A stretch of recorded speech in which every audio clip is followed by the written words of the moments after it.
Assalamualaikum warahmatullahi wabarakatuh. Perkenalkan, nama saya Yogi Kananda dari Kampus Teknik Pos Indonesia, jurusan D4 Logistik Bisnis.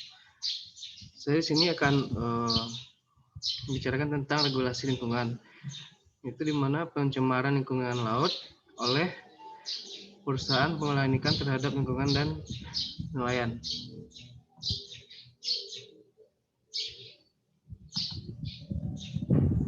Di sini regulasi lingkungan. Regulasi itu adalah aturan yang dibuat oleh pemerintah atau otoritas lain untuk mengatur cara sesuatu yang dilakukan atau cara orang berperilaku.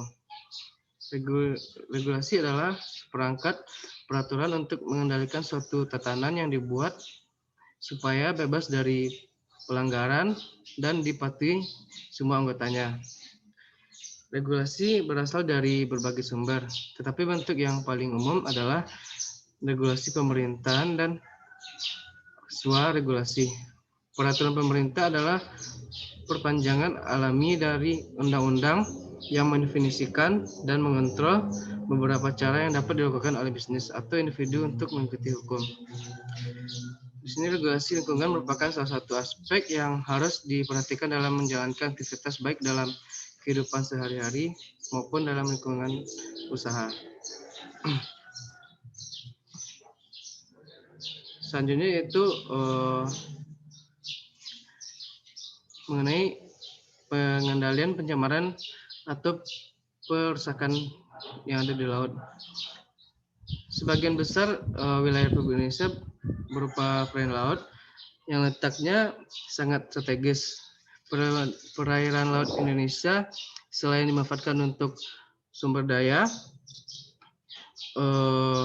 laut yang kaya penting antara sumber daya.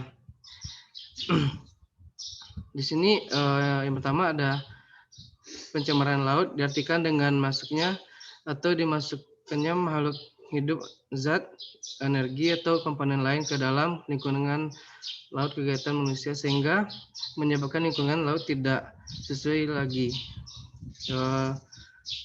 Hal ini berarti bahwa perlu ditetapkan mutu air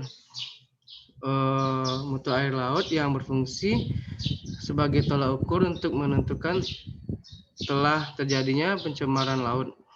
Selain itu juga sangat berguna bagi penentuan status mutu laut karena sangat erat kaitannya dengan pencemaran laut, status laut itu sendiri. Selanjutnya itu kedua, perusakan laut adalah tindakan yang menimbulkan perubahan langsung atau tidak langsung terhadap fisik dan atau hayatinya yang melampaui kriteria baku kerusakan laut. Itu ya. Selanjutnya ketiga, mengacu kepada Undang-Undang Nomor 23 Tahun 1997 tentang pengelolaan lingkungan hidup, menetapkan bahwa sasaran pengelolaan lingkungan hidup adalah tercapainya keselarasan, keserasian dan keseimbangan antara manusia dan lingkungan hidup dengan mempertimbangkan generasi kini dan yang akan datang serta terkendalinya pemanfaatan sumber daya secara bijaksana. Pengendalian perencanaan dan perusakan laut mengacu kepada sasaran tersebut sehingga pola kegiatannya terarah dan selaras dengan tetap mempertimbangkan hak dan kewajiban serta peran masyarakat. Selanjutnya itu mengenai pengendalian perencanaan dan perusakan laut merupakan kegiatan yang mencakup antara lain yang pertama ada inventarisasi kualitas laut yang dilakukan dengan mempertimbangkan berbagai kriteria yang ada dalam pengendalian perencanaan atau perusakan laut. Yang selanjutnya itu ada pemantauan kualitas air laut. Yang C-nya itu pemantauan kualitas laut dalam pengukuran tingkat kerusakan laut.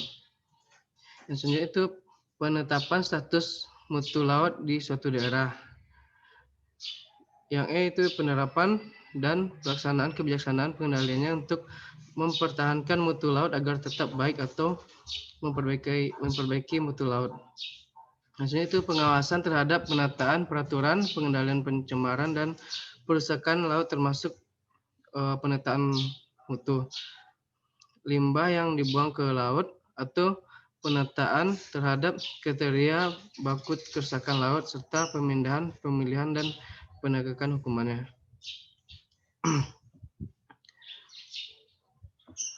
Selanjutnya saya di sini akan membicarakan tentang dampak pencemaran lingkungan pada laut. Di sini faktor-faktor pencemaran lingkungan, sumber pencemaran perairan di laut itu ada dari limbah industri seperti limbah cair perkotaan, dari pelayaran pertanian, seperti yang ada kayak logam unsur depleting substance, itu bahan-bahan menyebabkan oksigen yang terlalu di air laut yang berkurang. Di sini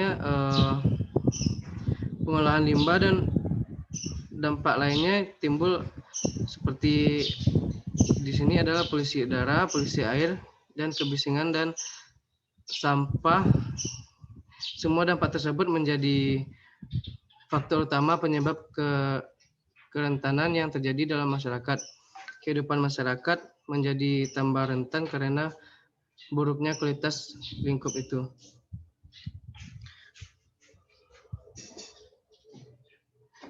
Di sini selanjutnya ada beberapa undang-undang yang mengenai tentang regulasi tersebut, seperti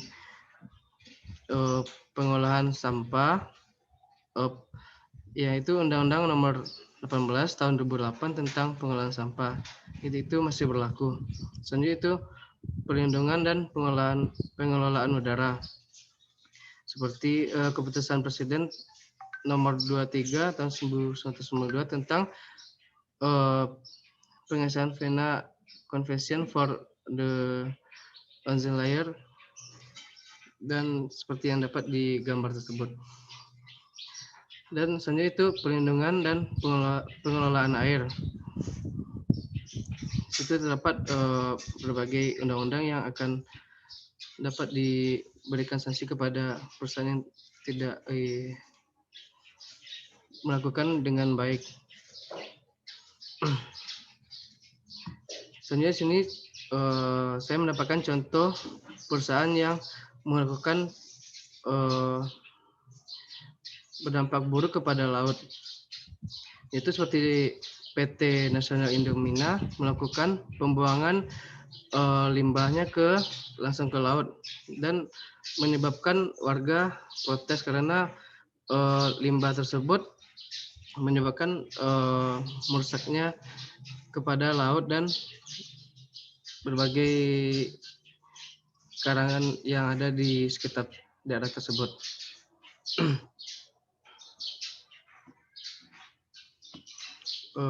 Kesimpulan dari semua PT yang saya bikin adalah bahwa pencemaran lingkungan adalah suatu tindakan yang tidak bertanggung jawab dan dapat kita menilai beberapa dampak yang ditimbulkan akibat pencemaran limbah yang sangat merugikan. Saran terhadap pencemaran lingkungan perusahaan yang harus lebih baik lagi dan mengurus sebagai berikut. Itu pertama, mengurus perizinan usaha pengurangan bahan mencemarkan dalam pabrik, pengurangan buang yang pada mempertimbangkan karakteristik buangan tempat penyalurannya. Selanjutnya itu pengurangan pemakaian air. Selanjutnya itu perusahaan industri diwajibkan melaksanakan langkah-langkah pengamanan teknis terhadap B3 yang meliputi seperti yang ada tertera pada slide sebelumnya. Terima kasih. Cukup sekian penjelasan saya. Assalamualaikum warahmatullahi wabarakatuh.